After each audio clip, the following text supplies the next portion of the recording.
Goedemorgen, allemaal. Ik begrüße jullie voor im Namen uns Herrn Jesus Christus.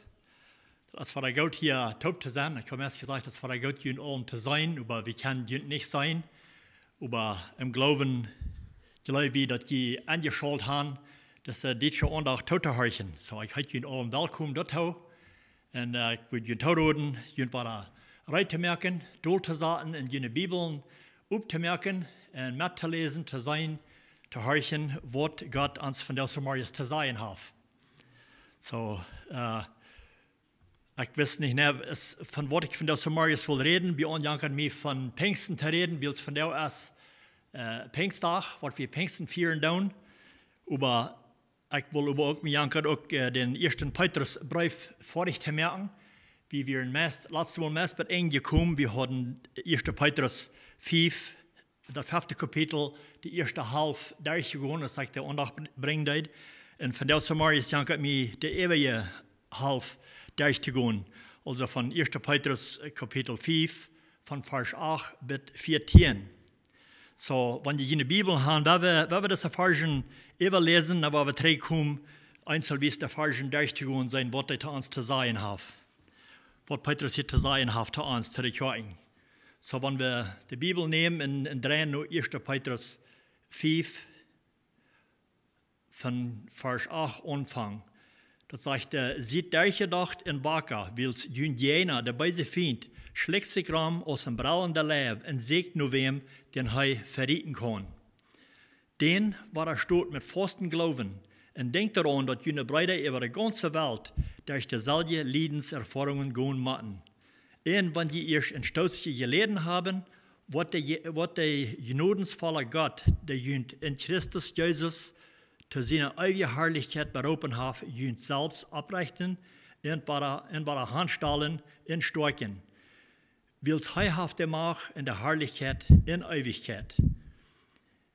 Und am Schluss sagt er noch, ich habe jünt durch unseren treuen Bruder Silvanus kalt geschrieben, die zu ermutigen, zu betegnen, dass das wahrhaftig Gott seine Gnade ist, in der je stehen.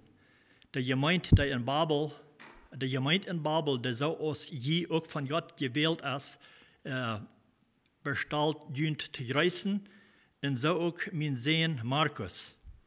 Grüßen untereinander mit einem leiftollen Kuss, Frieden mit allen, die in Christus Jesus sind. Amen.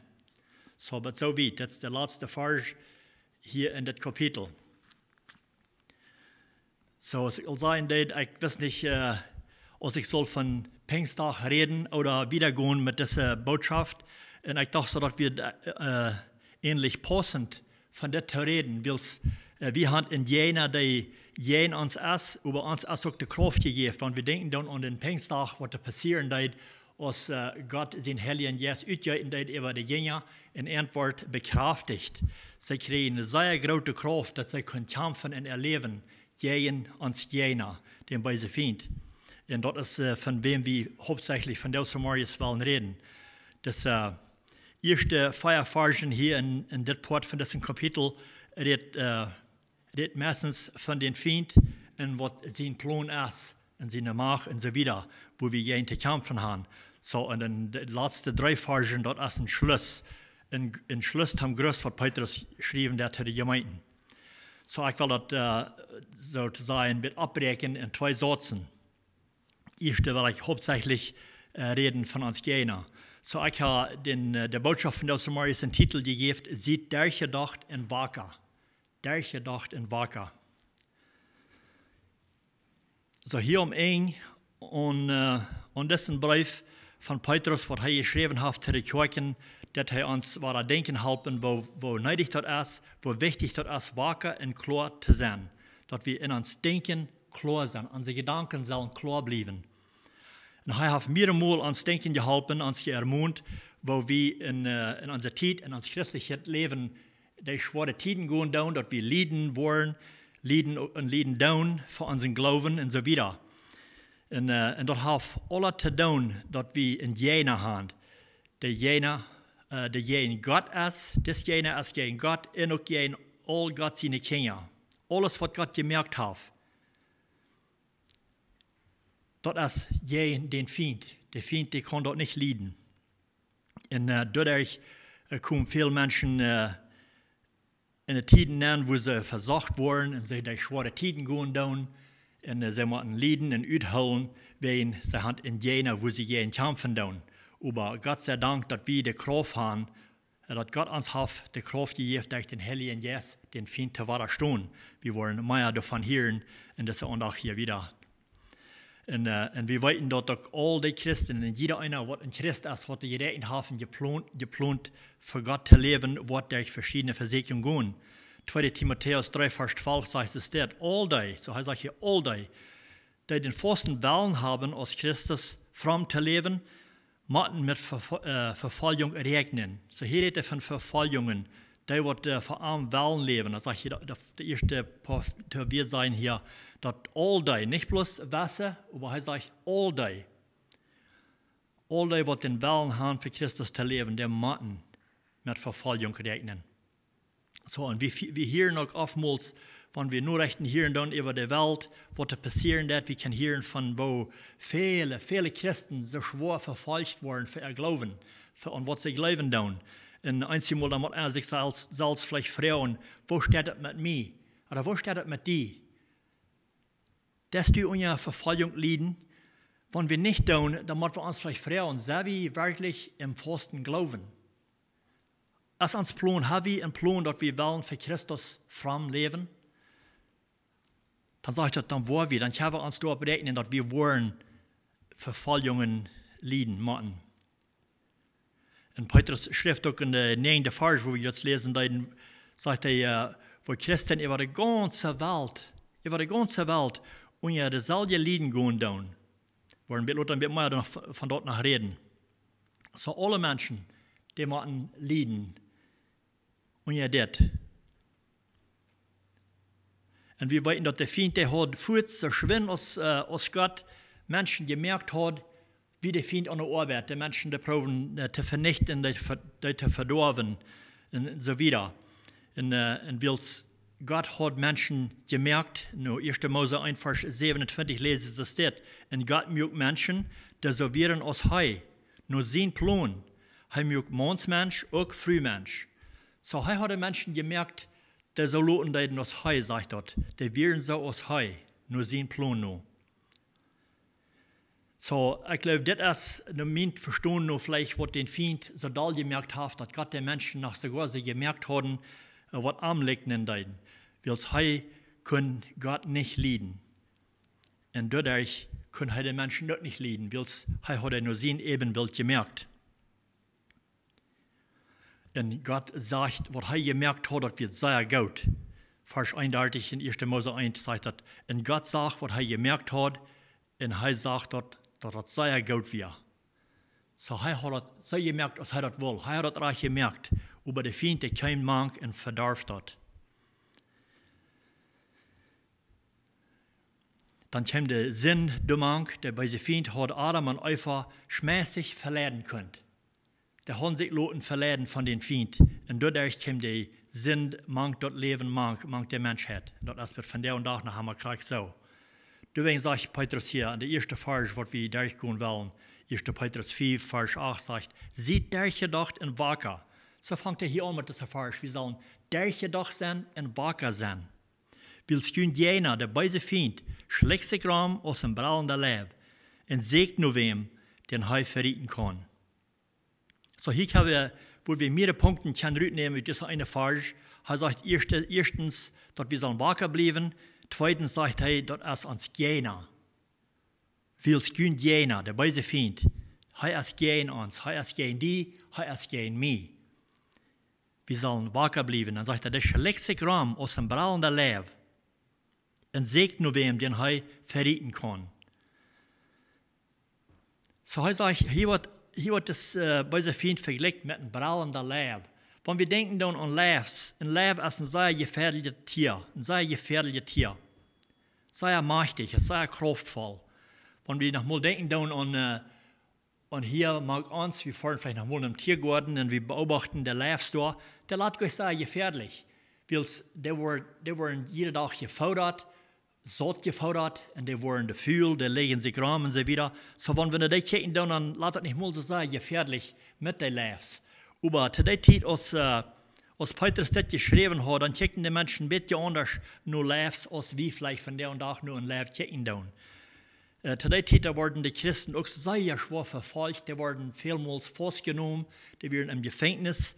Und ein einziges Mal, ich las das diese Woche noch, war von wo die Christen dann wieder verfolgt wurden in Rom und Nero seine Lehrerschaft wären Christen festgenommen worden und einzig Mal brauchten die Christen sogar für ihr Vergnügen, denn sie in der Arenas oder der Kolosseum, dort sie Menschen taub kriegen, dann leiten sie Leibs rüt in eine Märkte, wo sie können sein, und dann da brachen sie die Christen dann auch rüt und schmeiten die among die Leibs.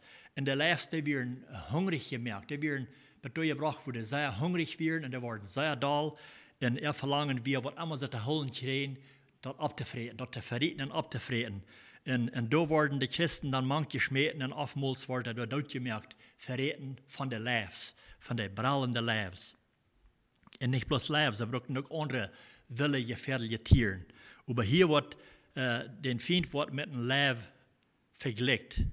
So, wenn wir bitte tun, kicken, zu der Zeit die Menschen, die wurden halt falsch gehabt, wenn sie denken an ein Leib, was mit ihren Brüdern und Schwestern oftmals passiert wird. So, das ist, was Petrus uns hier sagt, dass wir sollen klar sein, durchgedacht, weil das Leib, der bei sich Feind, der schlägt sich rum, der segnet wem, der segnet die, der segnet mich, der will uns verrieten. Das ist, was sein Plan ist. Und wir haben auch eine Geschichte in Daniel, das erste Kapitel, da wird auch eine Leibsgrave, wo sie Leibsband haben, wo sie dann einzig Mal die Criminals, oder wem immer, was da hat, vielleicht jeden Kennig, was jeden Kennig gegangen wird, auf einen Weg oder auf einen anderen Weg, dann wird der oftmals da in eine Leibsgrave angeschmissen und die werden da dort gemerkt. Gleich so aus Daniel auch. Daniel, seine Freunde, haben ihn verklagt und ihn falsch verklagt zu den Kennig.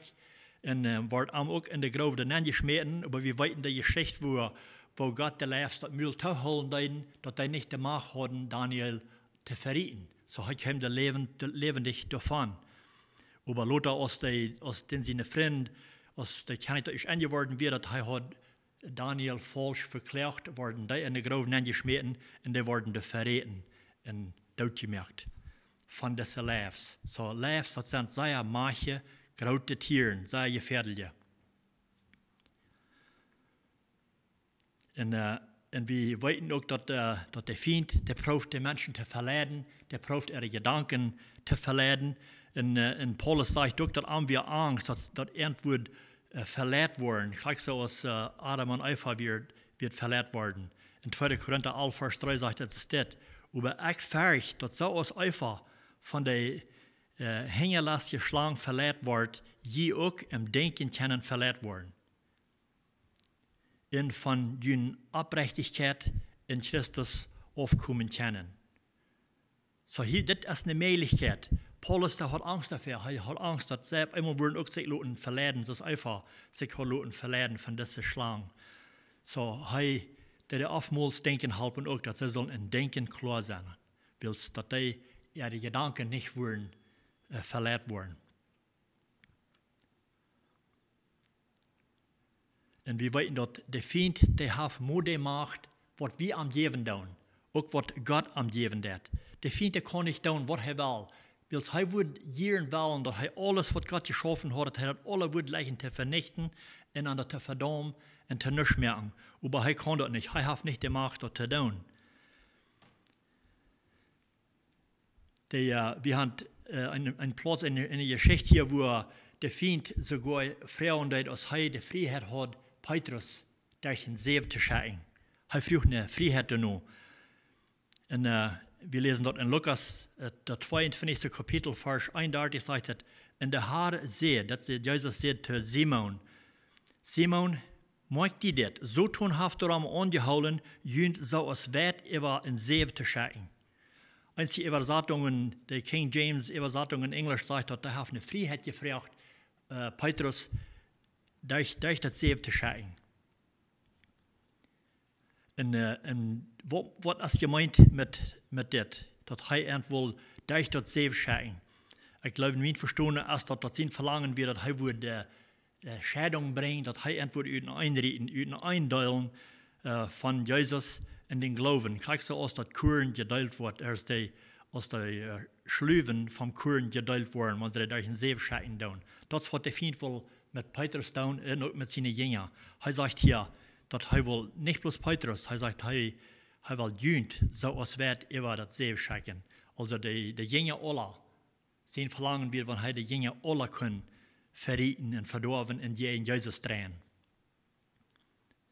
En we weten dat ook dat de vriend die had de macht en engste Petrus tot te brengen, wo hij Jezus verlegen deed. Dat wird de kleinstützige Fahrt dort, wo Jezus vastgenomen wordt van de armee, van de soldaten, en wo Petrus dan dat verlegen deed, dat hij Jezus tjan deed. 3 maal verloor hij dat hij Jezus tjan deed. Maar weet je wat? Zijn Glauben had hij niet verloren, dadurch niet. Hij kwam met de aanzag, wo hij dat aanzag, wat Jezus gezegd had, wat hij wil doen. Hij had am verloren. Hij had 3 maal am verloren, de hond krijgen wordt.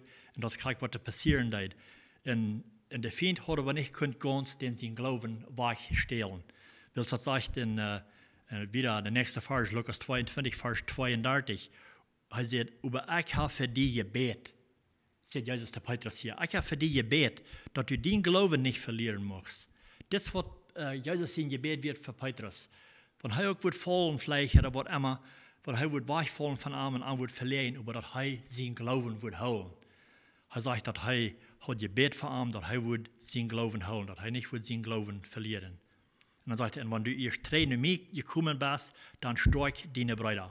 En dat is gelijk wat Petrus staat.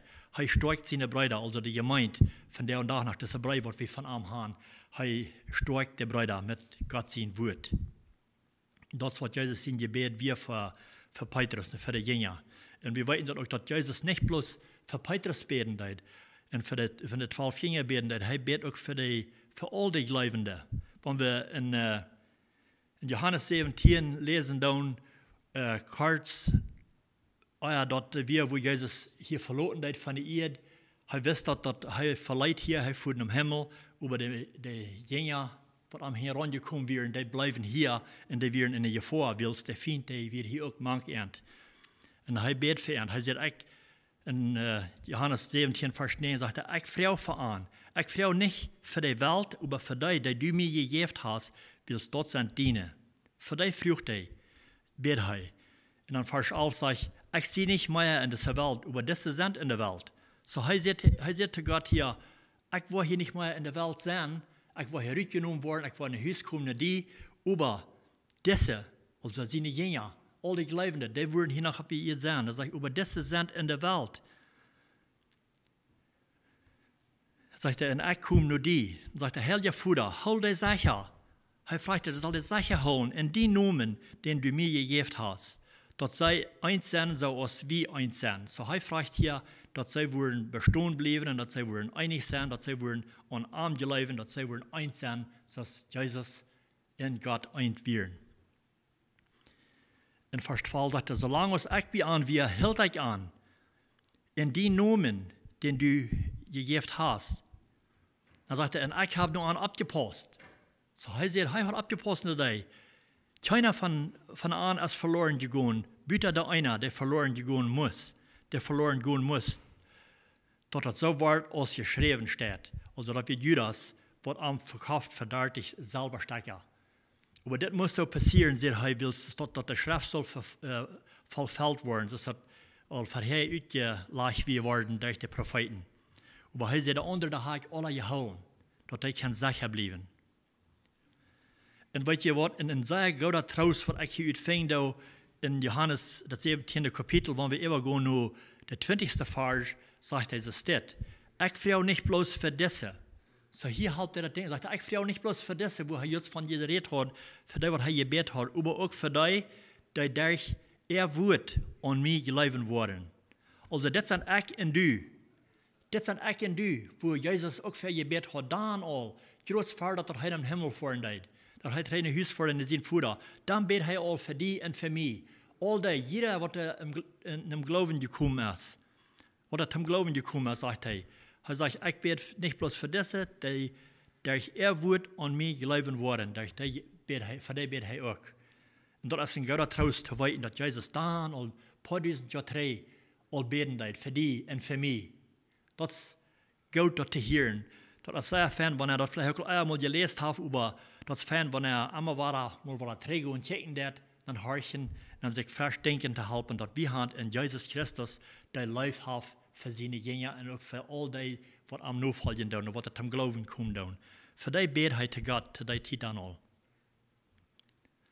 Und wir wissen auch, dass er von der und da auch noch für uns beten wird.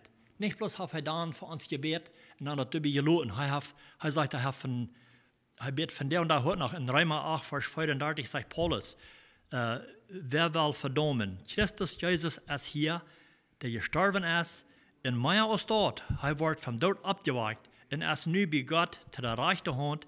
Und was sagt er hier? In Bet für uns. Er ist an der rechten Seite bei Gott da und er betet für die und für mich. Er betet für uns. Zu alle Tiden. Und was er beten das für uns, ich glaube, er betet, dass wir auch Glauben holen wollen. Das hat ich mir deutlich merken da. Vielleicht ist in sein Gebet auch, dass wir wollen stark bleiben, dass wir wollen Glauben holen. Und wir wissen auch, wenn wir ein paar Versen gehen, und wir haben auch den Heiligen Geist, was wir auch haben, was da anstehen wird für uns. Der Heilige Geist, der betet auch für die Glaubenden. Auf wen, wo wir nicht mal können, der wir aussprechen, sagt dort in Vers 26 und 27. Und er sagt, der betet nur, als Gott das gefällt. Kriegt nur Gott sein Gefallen, nur beten die. Wir wissen einmal nicht mehr, wo wir beten sollen, als Gott hat was gefallen, so wie Frauen und so weiter. Aber wir haben den Heiligen Geist, da können wir uns mit reißen.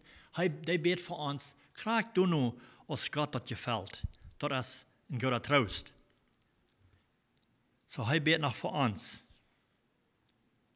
So ich sage, denn vielleicht betet er, dass wir bekräftigt werden, dass wir kämpfen gegen den bösen Feind, der da rumgehen wird und probt, die Christen zu verrieten, zu verdorben. Dass wir den können widerstehen. Vielleicht betet er um Kraft, dass wir wollen die Kraft haben, um zu widerstehen. Der nächste Vers, 1. Petrus 3 und 1. Petrus 5, Vers 9 sagt, dass von dem bösen Feind sagt er, den widersteht mit Wort, sagt er, mit Fasten Glauben. Und denkt daran, dass jene Brüder über die ganze Welt durch dieselbe Leidenserfahrung gehen müssen. Das ist ihr schon erzählt. Der geht über die ganze Welt und probt die Menschen zu versegnen. Die müssen durch dieselbe Leidens gehen, was wir tun hier.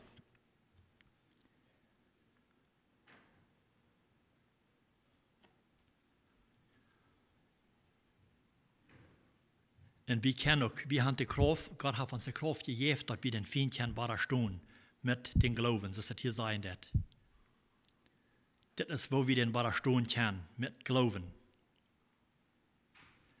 Und auch, wenn wir Gott gehorsam sind, wenn wir Gott unterdun sind, können wir am widerstehen. Und hier nochmal Menschen sagen, die Schrift sagt, dass wir sollen uns gegen den Feind stellen, dann wird er von uns verloren. Und das ist so, die Schrift sagt das auch, das dort. Aber, euer hat dort sein, das ist noch was anderes. In Jakobus 4, Vers 7 sagt das, also unterstellt ihr Gott. Das ist der Anfang von dieser Vers. Und wie gesagt auf Englisch, wo wir vielleicht sagen, submit yourself to God. Am unterdun sein. Dann sagt er, stellt jünt jeden bei sich Feind, dann wird er von jünt verschwingen. Wenn wir das wollen tun, wenn wir uns von Gott unterstellen, am Gehorsam sein und mit Gott seine Kraft den widerstehen, dann wird er von uns verloren. Aber eines muss wir denken, der wird nicht für immer verloren. Wenn er verdammt groß vielleicht auch, wenn wir den können widerstehen, mit Gott seine Kraft, wenn er uns kommt zu versegnen oder was immer, wenn wir wollen Gott unterdun sein, dann wird er von uns verloren, übermut von der Zeit, von der karten Zeit. Bitte die nächste Gelegenheit. Er wird weiterkommen, so haben wir uns verloren. Er hat dazu Gott zu Jesus. Als Jesus versucht wird für 40 Tage und 40 Nachten, wo wir lesen können von in Lukas, das 4. Kapitel, wo er für 40 Jahre versagt wird von dem bösen Feind. Das sagt da in Vers 13, als der böse Feind mit all seinen Versicherungen durch wir, verleiht er bis der nächste Gelegenheit. So er bleibt nicht weg von Jesus nicht mal.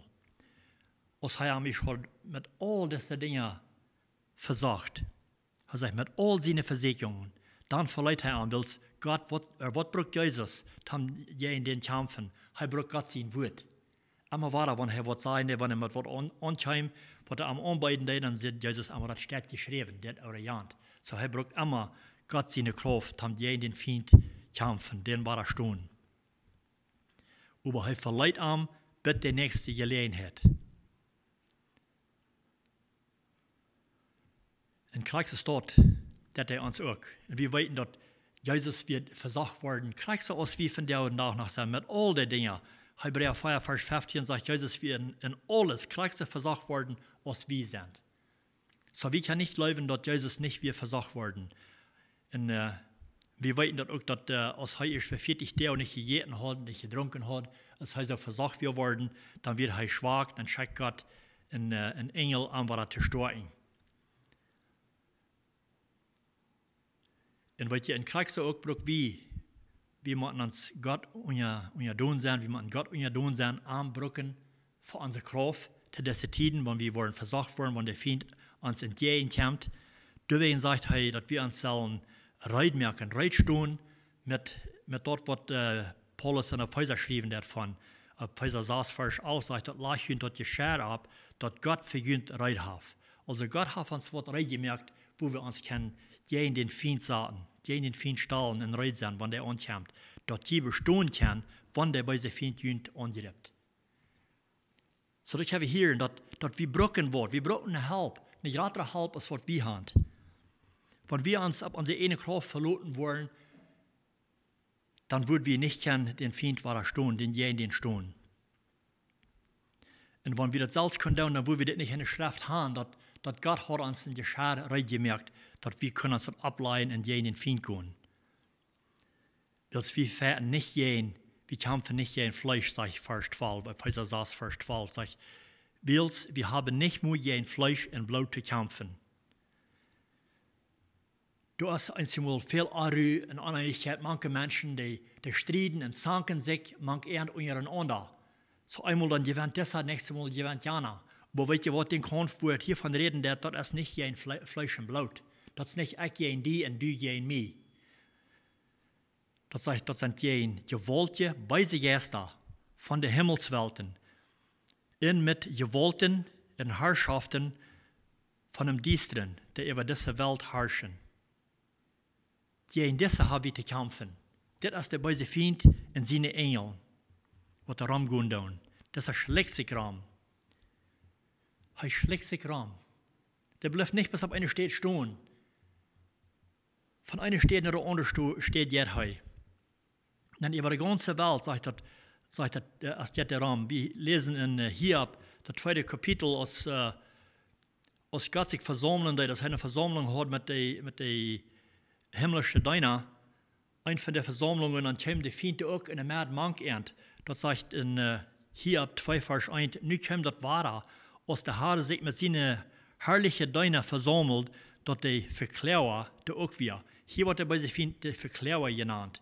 Er ist ein Verklärer. Er braucht die Menschen dort bringen, wo die gegen Gott gehen down, und dann dort braucht er gegen die Christen.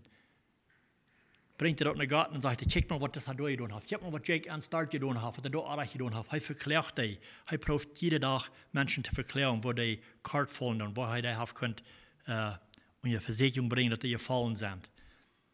Und so, hier sagt er, nu kommt der Verklärer auch manch ernt. Und der Herr fragt dann, wo bist du gewast? Und der Verklärer sagt, ich sehe, ob ihr gewast, von ein bis das andere. Ich habe hier, und der bleibt gleich bloß hier in Ontario.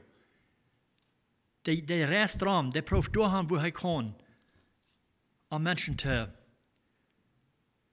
quälen, zu verrieten. Deswegen sagt er in Vers 9, denkt daran, dass jene Brüder über die ganze Welt durch dieselbe Lebenserfahrung gehen müssen. Weil der Feind ist alle Wegen. Er kann nicht alle Wege zu derselben Zeit sein. Er hat nicht die Kraft als Jesus. Jesus ist allgegenwärtig. Er kann alle Wege sein zu derselben Zeit. Aber der Feind, der kann nicht. Aber weißt du, wir müssen dann denken, dass der Feind, als er gegen Gott geht, als der Krieg uitbreiten im Himmel, dann kriegt er ein Drittel von den Engeln mit auf seine Seiten ab. Und die werden im Himmel rausgeschmissen. Und ein Drittel von den Engeln, ich weiß nicht, wie viele Leute würden sein, aber das sind Millionen. Die sind über die ganze Welt verstreut, die schaffen mit den Feind Hoop. Und die gehen über die ganze Welt. So die Bibel hat viel zu sagen, hat viel geschrieben, von wo wir sollen klar bleiben, wir sollen wacker bleiben und denken, was Ramans ist. Petrus hat ein paar Stellen von das zu vertalen. Er schreibt uns ein paar andere Stellen nach, wo wichtig, dass wir wacker zu bleiben und klar zu denken. Das ist wichtig. Warum ist es so klar, dass wir wacker bleiben tun? Ich glaube, dass wir können sein, was er an uns angehen wird. In 1. Petrus 1, der 13. Vers, dass wir gemerkt können, Horten frei von alles, was ihn hindern kann. Sieht im Denken klar, sagt er hier. Sieht im Denken klar. Und auch 1. Petrus 4, Vers 7 sagt, dass der Zeit ist bald hier, dass alles in eng hat. Deswegen muss je wacker sein und klar denken. So hier sagt er weiter, jemanden daran denken. Der Zeit ist bald hier, dass alles in eng hat. Und wir wissen, dass der Feind hat immer wenig Zeit und er schafft so viel Dollar. So wir sollen wacker bleiben und daran denken. Wir sollen klar denken. Und warum? Check mal, was das hier in der letzten Part von dieser Vers sein, das 1. Petrus 7, sagt das, warum? Dass je beten kann. Heute mal an die Tag, ich dachte von der Samaris danach an, weißt du, einmal, wenn wir im Gebet gehen, dann, ich weiß nicht, was heute noch mal so gehen wird, aber mir das noch mal so, ich sage im Gebet, dann auf einmal war ich an, dass ich meine Gedanken ganz anders wählen, als wo ich verbeten will. Weißt du, du hast den Feind, der probiert unsere Gedanken weiterzureden, dass wir nicht wollen Communication haben mit Gott. Du sagst, wir sollen klar denken, halt deine Gedanken dabei, was ihr tun. Dass ihr beten kann. So wir haben Ursache, wacker zu sein.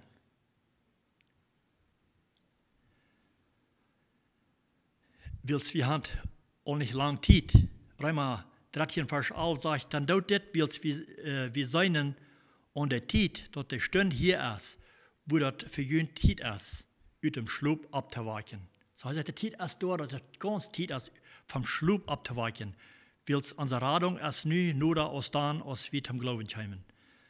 So der Radung, was Jesus Christus wird kommen, uns holen, von hier wegholen, das ist noch dichter wieder, als das dann wird, als wir zum Glauben kommen. Ich weiß nicht, wann er zum Glauben gekommen ist, und wann er das ist, aber nie von der, das ist nur da, als das dann wird. So das ist Zeit, aus dem Schlaf abzuweichen. Träger in 1. Petrus 5, der 10. Vers sagt, wenn ihr hier erst ein Stolz gelesen habt, wird der gnadensvolle Gott, der jünt in Christus Jesus zu seiner ewigen Herrlichkeit berufen hat, jünt selbst abrichten und wiederherstellen in Stärken. Was ist das, was Petrus hier sagen wird? Was sagt er hier, wenn wir erst ein Stolz gelesen haben? Ist das bloß für ein kleines Stolz, was wir uitholen wollen, auf einmal, so dass sie von lesen, wo das sein wird, als Jesus versagt wird, dass der Feind der verleiht am, wird der nächste Gelegenheit. Vielleicht haben wir auch Zeiten, wo wir Sieg haben in uns Leben, dass wir dann jetzt fallen, dass wir einen Sieg gekriegen und uns als gestärkt worden für ein Stolzchen. Weil Gott hat uns die Kraft gegeben. Oder meint das, die karte Zeit, was wir hier auf Erden leben tun. Das kann auch dort meinen. Das vielleicht meint das auch, wir hier auf Erden, wir sind hier nur eine karte Zeit. Und wenn wir das vergleichen tun mit der Ewigkeit, dann ist das nur eine karte Zeit, wo das von geschrieben wird. Weil in 1. Petrus 1, Vers 44, tut er uns vergleichen mit Gras. Er sagt, alle Menschen sind so aus Gras, in das Scheine, das sie an sich haben, so aus Blumen um Gras, das Gras verdreht und der Blumen fällt auf. So vielleicht meint das hier auch, das Stolz, was wir hier auf Erden sehen, ans Leben, das ist vergleicht einmal mit Gras und Krüt oder mit Nebel und so weiter. So das Stolz, was wir hier wollen sehen, vielleicht meint das, wir wollen hier leiden für ein Stolz hier. Dann wird Gott selbst kommen uns abrichten und uns begraven. Dort steht, dass Gott schickt den Engel Jesus Kraft zu geben, als er so schwach was wie du.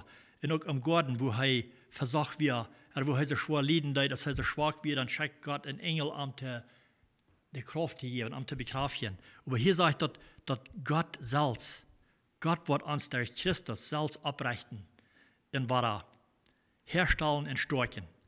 So das kann meint vielleicht jedes Mal, wenn wir sich haben, gegen den Fiete kämpfen, oder vielleicht meint das auch ab irgendwann ans Leben, wenn wir hier vor durch sind, wenn er wird uns kommen, ein Haus holen, wo wir für ewig wollen, durch diese Leidenschaften gehen, dass wir nicht mehr wollen, durch das Brücken gehen. Von einmal das meint er, das ist ein Trost zu weiten, dass Gott wird uns die Kraft geben, er wird uns begraven. 2. Korinther 4, Vers 17 sagt, dass uns schworet, was wir hier durchgehen müssen, ist begrenzt. In Leich. Das verschafft uns Wort, was über alle Moten herrlich sein wird und für immer bleiben wird. Also das, was wir hier wollen uitholen, das wird nicht zu vergleichen sein. Das wird viel besser, was der gemerkt als für uns, da wird er für ewig bleiben, für immer bleiben. Diese Leidenschaften, das ist bis für eine kalte Zeit. Noch kann wir das in der Wirklichkeit nicht sein, was dafür zu kommen ist, was wir zu kommen haben in der Ewigkeit, aber wir tun im Glauben, kijk wie vorwärts zu tun, wir glauben, dass das was Gutes sein und auch das was nicht alles sehr lang mal sein. Wir trachten nicht nur dort, was zu sein ist, das Paulus zu der 2. Korinther 4, Vers 18 sein hat. Wir trachten nicht nur dort, was zu sein ist, aber nur dort, was nicht zu sein ist. Was zu sein ist für diese Zeit. Was aber nicht zu sein ist ewig. So das ist, wo wir abhupen tun. Ab dort, was nicht zu sein ist, was für ewig bleiben wird. 1. Petrus 4, Vers 11 sagt, er hat alle Macht und Herrlichkeit und Ewigkeit. Christus hat alle Macht, alles alle Macht gegeben worden. Er kann uns bei der Hand stellen und stärken und uns bewahren. Und ich glaube, jeder Christ, ich will mit zu sagen, jeder wahrhaftige Christ, der lernt all noch, von der Zeit wird kommen, wo er uns ein Haus holen. Das Haus, wo wir für ewig wollen bleiben. Wo wir nicht wollen länger oder mehr versagt worden von uns Gegner. Wo alles wird schein gehen. Wie hier den Verse nach der Andacht von Isaac Brün, was er vertalen denn, für was wir zu kommen haben, wo wir kein vorwärts nicht gehen, was der Himmel wird sein, was Gott gemerkt hat für uns, von er uns sich was in Haus holen. Und das ist ein gutes Ding, über zu denken. Wahrscheinlich wird das sein. Das ist, wo wir nicht gehen, wo wir vorwärts nicht gehen.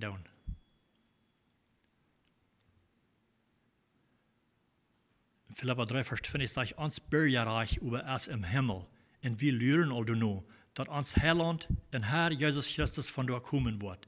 Er wird durch seine Kraft, durch die er sich alles untertun mag, unseren nüchtern Körper am ändern. So aus der seine verherrlichten Körper legnen wird. So uns Körper, hier ab ihr, man wird denken, und oftmals Menschen wurden krank und die waren schwach, die können zu kommen, der Bedarf, was nicht länger gehen kann, oder was immer, kann nicht schaffen. Oder einige Menschen, die leiden unter Kräfte, verschiedene Dinge, ihr Körper, das verfällt so wie Sache. Aber er sagt, dort eine Zeit kommen, wo er wird unseren nüchtern Körper umändern.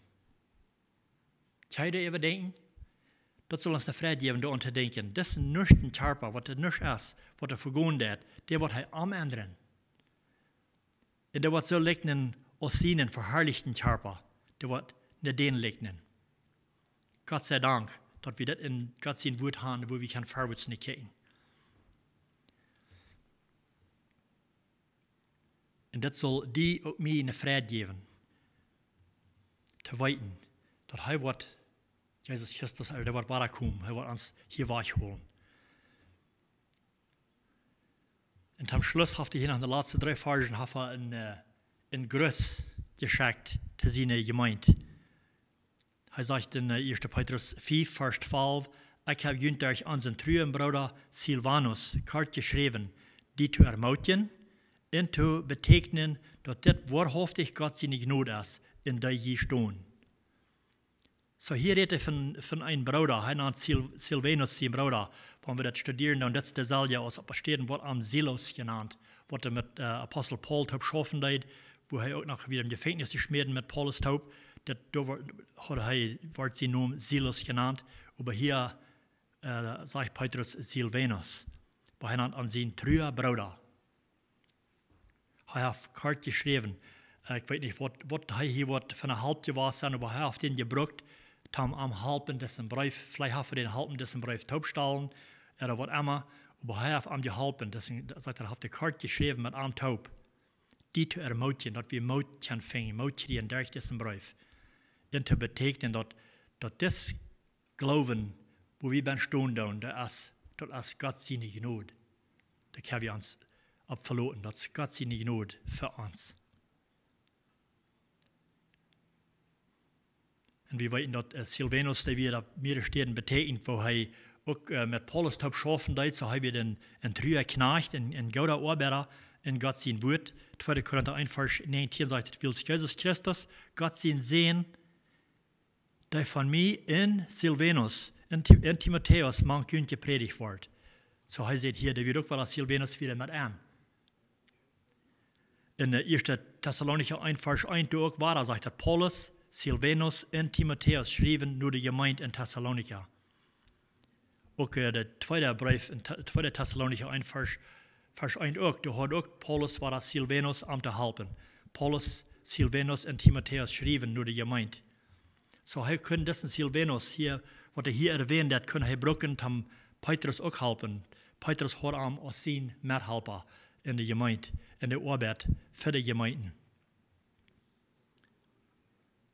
Und wir wissen, dass, wenn er hier geschrieben hat, dass Paulus und Silvanus und Timotheus schrieben hat, wir wissen, dass Paulus, wie der, was er hauptsächlich die Gemeinden abgebaut hat, topgestellt hat, er hat vielleicht das meiste damit zu tun, aber er wird nicht allein, er hat Hilfe, er hat andere Partner zu helfen.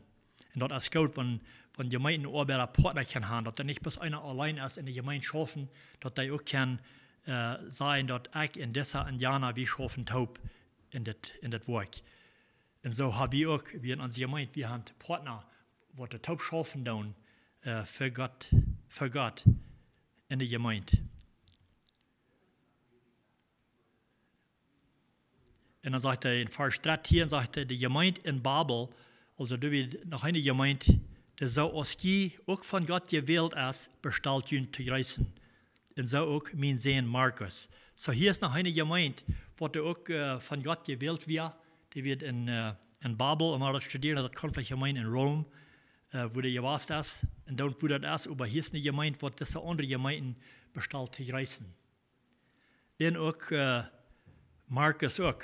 Das ist, wo wir auch oftmals von lesen, dann, sie nennen wir John Mark. So der Salja Markus, der wird hier auch, was zu tun hat, er bestellt auch die Gemeinde dort zu reißen. Und dann, am Schluss sagt er, greiskunt untereinander mit einem lieftollenden Kuss. Fried mit allen, die in Christus Jesus sind. Amen. So hier in der letzten Part, ich weiß nicht mehr, was ich hier will von sagen, dass die Heilbestellten hier, sie sollen sich begreifen mit einem lieftollenden Kuss. Das ist nicht eine Lehre, was Petrus hier ans lehren will, und dass er sagt, das ist, wo die Menschen sich alle sollen begreifen. Wenn die taub kommen, und wenn die Gläubigen sollen taub kommen, dass wir uns sollen mit einem Kuss begreifen. In der Kultur wird es so, wenn die Brüder und Schwestern taub kommen, sie geben sich einen lieftollenden Kuss. Und was wir dann uns begreifen mit einem lieftollenden Handrieren. Und ich glaube, das ist dieselbe Meinung. Die Hauptsache ist, dass wir das tun, lieftollig, dass wir uns lieftollig begreifen tun. Das ist die Hauptsache. Einmal, wenn wir uns begreifen tun untereinander, vielleicht aber mit sich gleichaltig, nicht wirklich live, wir dann bloß willst du haben uns vielleicht angewandt, gehen wir vielleicht eine Rede legen, dann begreifen wir uns, aber das ist nicht in der Wirklichkeit live, eine lieftollige Begreifung, Handrierung. Aber hier sagt der TN, dass wir das dort haben, sagt er noch, dann begreifst du, lieftollig mit einem Kuss. Und dann sprach da sein Friede ut über Ernd. Friede mit allen, die in Christus Jesus sind. Amen.